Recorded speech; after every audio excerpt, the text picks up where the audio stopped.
Sejam muito bem-vindos a mais uma videoaula. Você já sabe, eu me chamo Natália, sou médica criadora do canal Doutor Ensina.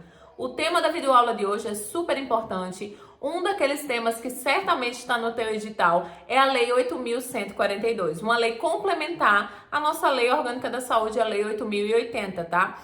Uma aula, inclusive, que estará disponível publicamente no canal por apenas 3 a 5 dias aí no máximo. Depois ela voltará para a área de membros, onde ficará lá de forma exclusiva para os assinantes da nossa comunidade Gabarita SUS. Se você não sabe o que é a comunidade Gabarita SUS, vai aparecer um link no canto superior direito da tela. Dá uma olhada no vídeo onde eu te explico o que é a comunidade e se torna membro, vem ser membro da comunidade Gabarita SUS, um local exclusivo para membros, onde teremos conteúdos exclusivos, transmissão ao vivo exclusiva e videoaulas como essa, super importantes. O link para virar membro também está na descrição do vídeo. Então, se já gostou do tema, não esquece, deixa o teu like, se inscreve no canal e ativa o sininho para ser notificado das nossas próximas videoaulas. Bora lá?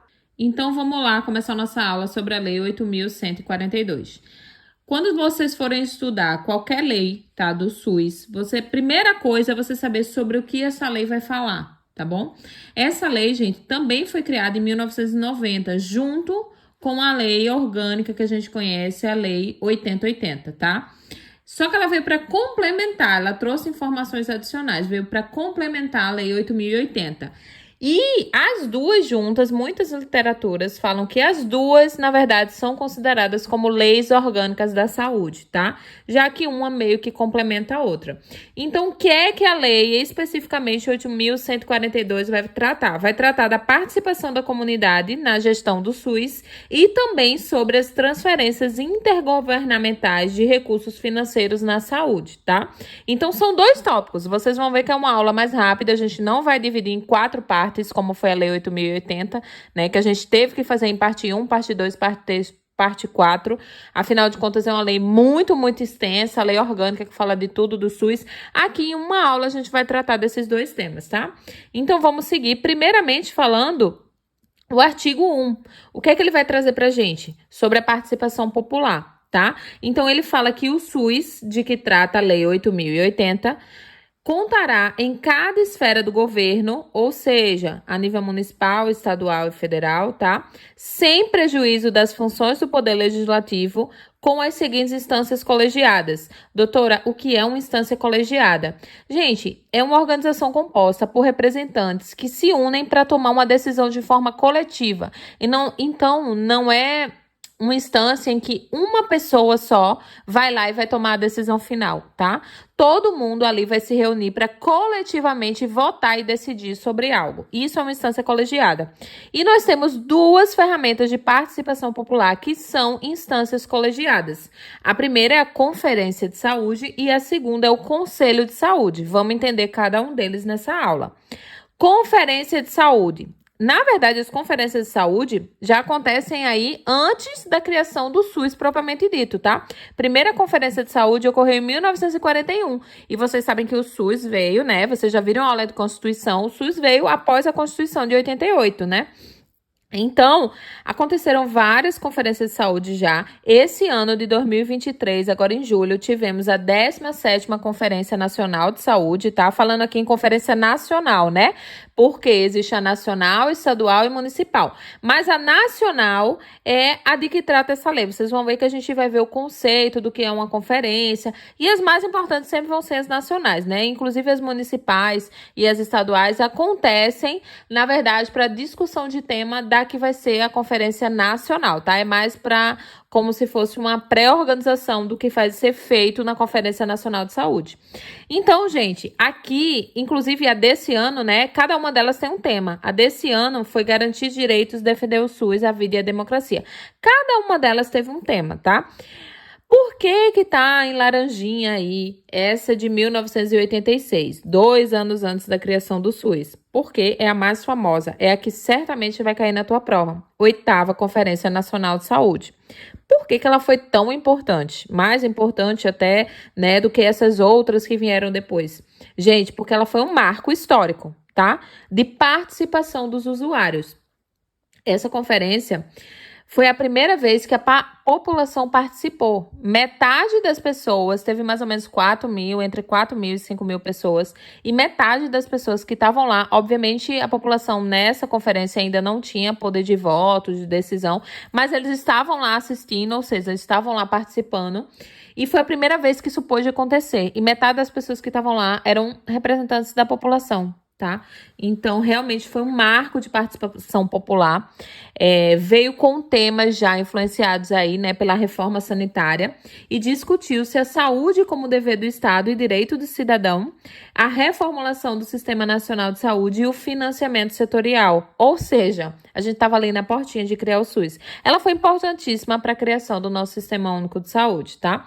O relatório final dessa conferência, porque sempre que acaba uma conferência é formado um relatório final com tudo que foi discutido na conferência. Então, esse relatório final serviu de base para o capítulo sobre a saúde na Constituição Federal, resultando na criação do SUS. Ou seja, é uma conferência super importante. E certamente cai em prova, é muito presente em prova. Então, vamos lá entender como é que funciona a Conferência Nacional de Saúde, o que é essa conferência, tá? Esse inciso aqui vai falar, existe as municipais e estaduais, mas na verdade, como eu expliquei para vocês, é como se fosse uma prévia, né, para avaliar quais são as questões de saúde do município, do estado, enfim, para avaliar os temas que serão discutidos na nacional, tá, gente? Então, tudo que a gente vai falar aqui é da Conferência Nacional, tá?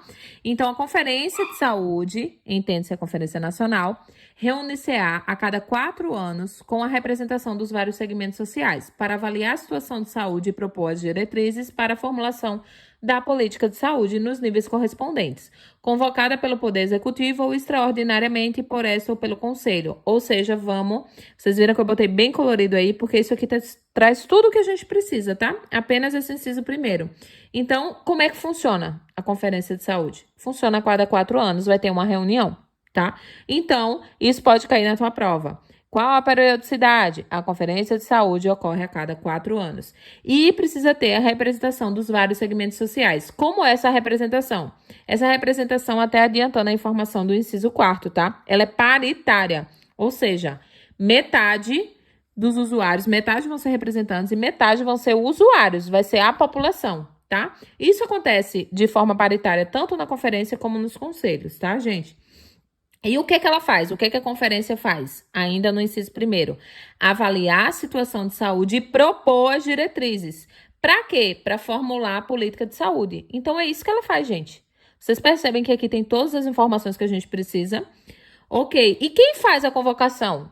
O Poder Executivo ou, extraordinariamente, por essa ou pelo Conselho de Saúde, tá? Então, geralmente, o Poder Executivo é quem vai convocar as conferências de saúde. Tá? Vamos falar agora da outra ferramenta de participação popular, que também é uma instância colegiada, né? Ou seja, todo mundo se reúne lá para a tomada de decisão, que é o Conselho de Saúde. Aqui a gente tem no inciso 2 o conceito do Conselho de Saúde e da mesma forma que a conferência a gente vai destrinchar isso aqui porque tem todas as informações que a gente precisa. O Conselho de Saúde em caráter permanente e deliberativo, ou seja, como é que ele vai funcionar? Caráter permanente. Diferentemente da conferência que acontece a cada 4 anos, o conselho ele não pode deixar de existir ou ter uma data para acontecer, tá? Inclusive, ele é um pré-requisito para várias coisas, a gente vai ver mais na frente, até para transferência de recursos, tá?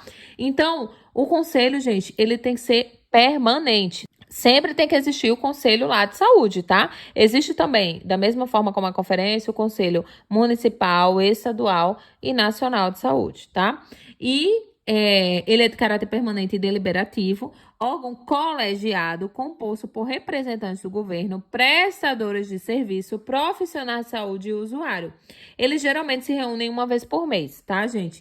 E como é que vai ser aqui? Vai ser paritário, porque a gente já adiantou a informação do inciso 4º, né? Ou seja, metade vai ser usuários. E as outras metades, né, vão dividir em mais 3 partes, que vão ser 25% trabalhadores da saúde, 12,5% ali representantes do governo e 12,5% prestadores de serviço. Ou seja, ela é paritária porque metade são usuários, mas ela é quadripartite, ou seja, divide-se em 4 partes, tá? Porque tem esses segmentos bem definidos.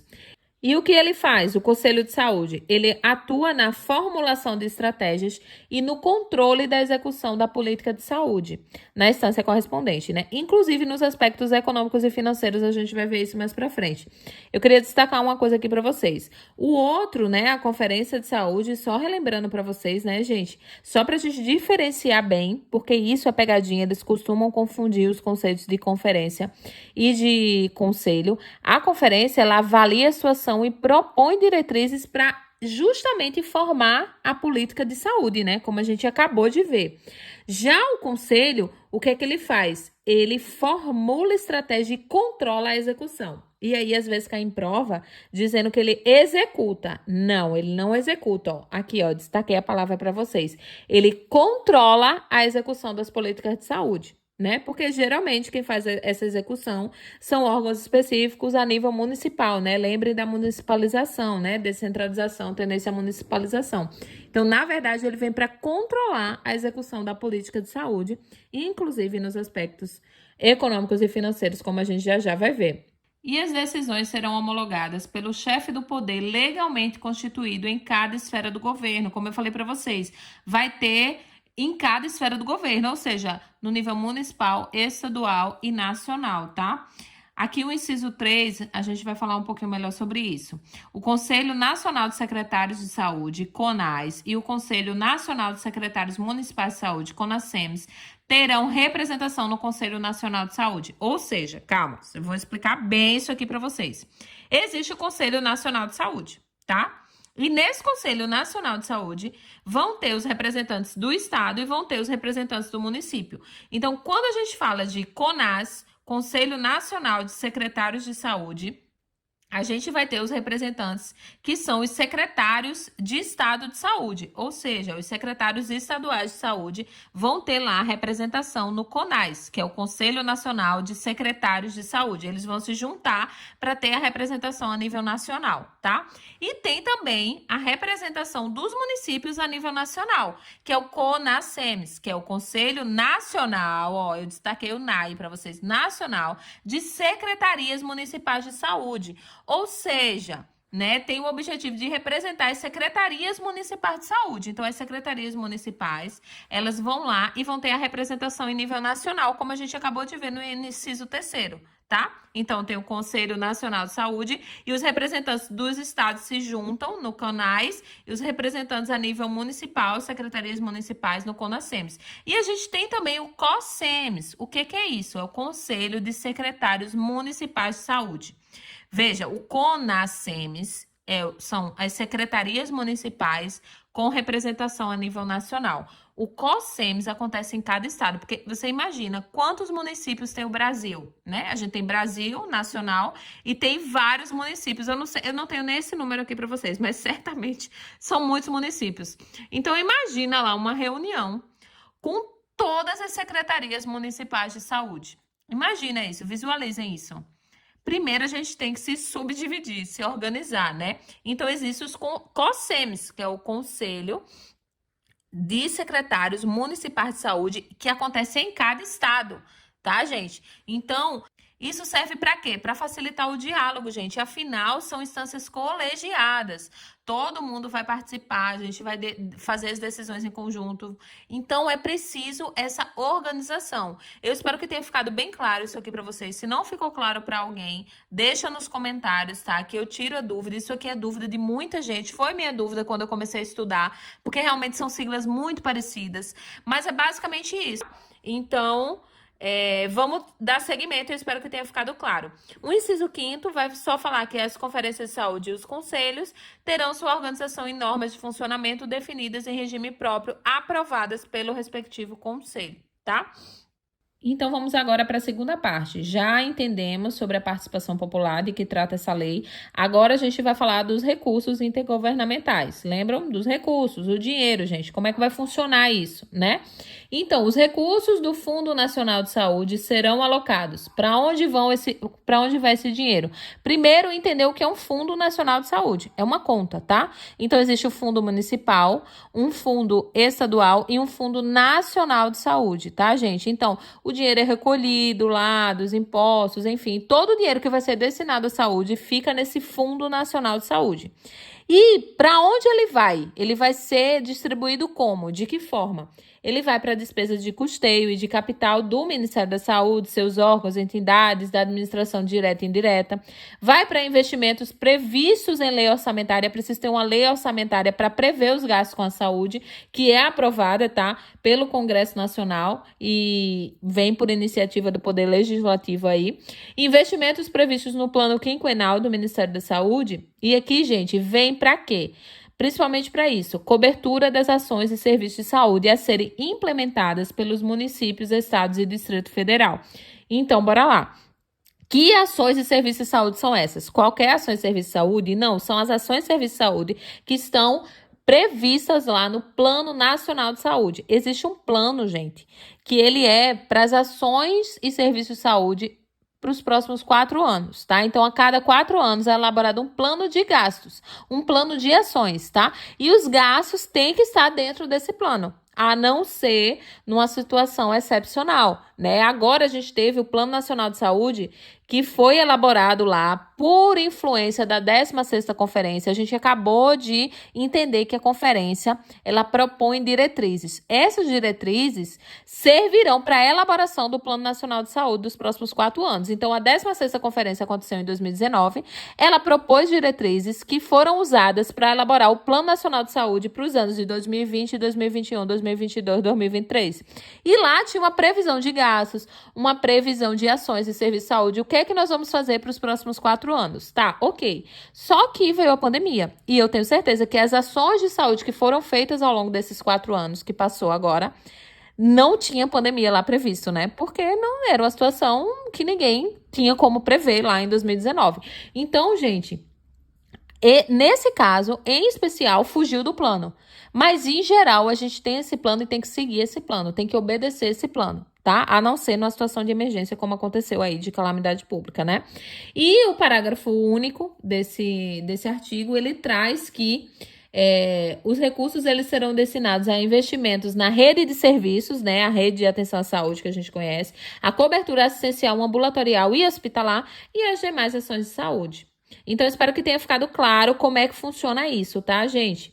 O artigo 3º fala que os recursos, né, das ações e serviços, também ainda falando do inciso 4, qual é o inciso 4, gente? Este que a gente acabou de falar, que fala da cobertura das ações e serviços de saúde, que vão ser lá implementadas aonde? No município e estado, tá? E Distrito Federal, né? Então, esses recursos, né, que estão nesse inciso 4, serão repassados de forma regular e automática para os municípios, estado e Distrito Federal. Ou seja, gente, não é preciso cada vez, como a gente já tem um plano de gastos, a gente já tem um plano de ações que vão ser executadas pelos municípios e estados, isso é feito de forma regular e automática. Então, automaticamente é transferido do Fundo Nacional para o Fundo Municipal e do Fundo Nacional para o Fundo Estadual de Saúde, tá? É isso que fala aqui esse artigo. E 70% desses recursos vai para os municípios, porque na maioria das vezes são eles que vão executar lá as ações de saúde, né? Então, os recursos referidos neste artigo serão destinados pelo menos 70% aos municípios, afetando-se o restante dos estados. E aqui o 3º traz que os municípios poderão estabelecer consórcio, aí aqui já traz outro conceito pra gente, o conceito de consórcio de saúde, tá? Consórcio intermunicipal de saúde para a execução de ações e serviços de saúde, remanejando entre si parcelas de recursos previstos no inciso 4. Qual é o inciso 4? Aquele que fala dos recursos destinados a ações e serviços de saúde, tá, gente? Então, o que é um consórcio intermunicipal de saúde?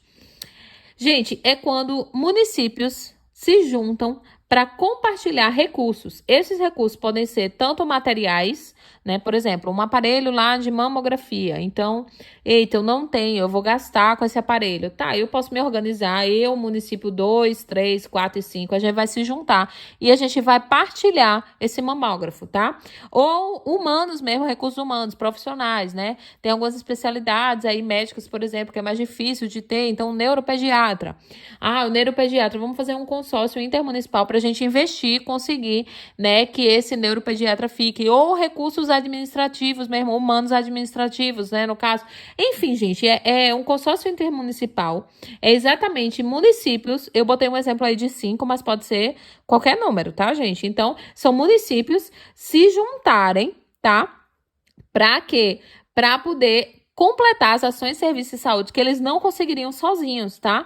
Então, eles podem pegar os recursos, unir os recursos para investir, por exemplo, como eu falei para vocês, um aparelho de ressonância, sei lá, que é muito caro, tá? E aí, para garantir a execução das ações de serviço de saúde em todos esses municípios, eles podem se unir e formar esse consórcio intermunicipal, não há problema.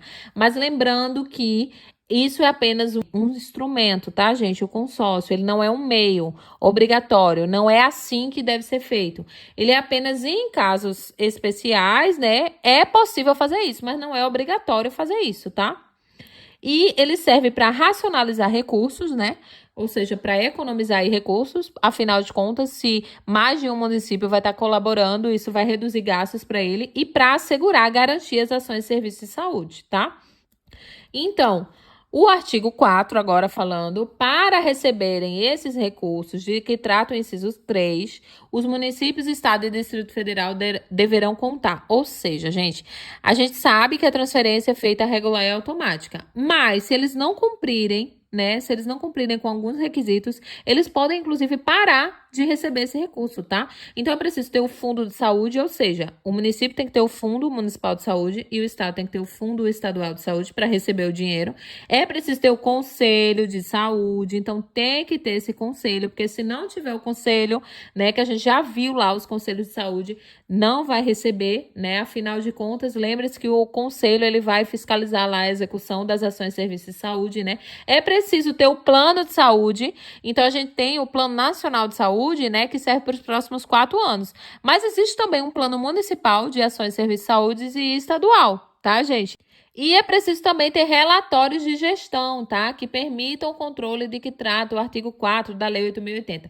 Que artigo 4 da Lei 8.080 é esse? Fala que o Ministério da Saúde acompanhará, através do seu sistema de auditoria, a conformidade, a programação aprovada da aplicação dos recursos repassados a estados e municípios. Constatada a malservação, desvio ou não aplicação dos recursos, caberá ao Ministério da Saúde aplicar as medidas previstas em lei. Então, o município e o estado, ele vai ter que fazer um relatório de gestão, como se fosse uma prestação de contas, né? Para apresentar lá para o município, né? Então, ó, foi realmente o recurso que eu recebi lá, né, do Fundo Nacional de Saúde, ele tá dentro do plano aqui. E caso o Ministério da Saúde constate que há algum erro nisso, né, que, enfim, desvio de dinheiro, não está sendo executadas ações e que o dinheiro foi destinado, podem ser aplicadas as medidas cabíveis, inclusive a suspensão, tá, da transferência. E por último, gente, além do relatório de gestão, é preciso a contrapartida de recursos para a saúde no respectivo orçamento e a comissão da elaboração do plano de carreira, cargos e salários, ou seja, é preciso ter um plano de carreira, cargos e salários previsto, o prazo de 2 anos para a sua implementação. Então, o que é que a gente precisa para receber o recurso? O fundo de saúde, o conselho, o plano de saúde, o relatório de gestão, a contrapartida dos recursos e o plano de carreira, cargos e salários, tá? Então, como a gente já viu, não atendimento pelos municípios ou estado ou pelo Distrito Federal dos requisitos implicará em que os recursos concernentes sejam administrados respectivamente pelo estado ou pela União, né? No caso, se o município não cumprir, o estado vai administrar, e se o estado não cumprir, o Ministério da Saúde, enfim, o órgão representativo nacional vai administrar esse recurso que não está sendo alocado da forma que deveria. E é isso, gente. Acabou a aula da nossa Lei 8.142. Ficou alguma dúvida? Deixa aqui nos comentários. Então era isso que eu tinha para falar para vocês na nossa videoaula de hoje. Eu espero que vocês tenham gostado, que eu tenha te ajudado, contribuído para o teu conhecimento hoje. Se ficou alguma dúvida, você quer falar alguma coisa pra mim, elogiar a videoaula, deixa aqui nos comentários. Eu amo ler os comentários de vocês, é super importante pra mim e pro canal que você deixe o seu comentário aqui embaixo. Não esquece também de deixar o seu like, se inscrever no canal e ativar o sininho para ser notificado da próxima videoaula, tá?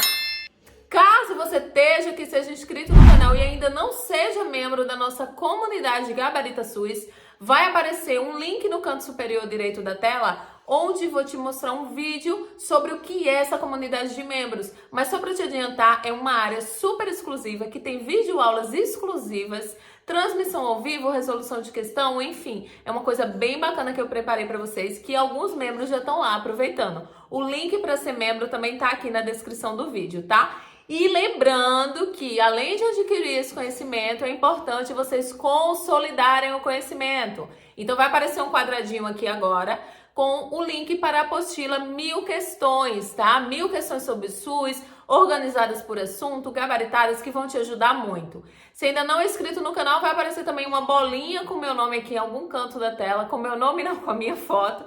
Clica nela para poder se inscrever no canal, é super importante para ajudar a divulgar o canal. Então é isso, te vejo na nossa próxima videoaula.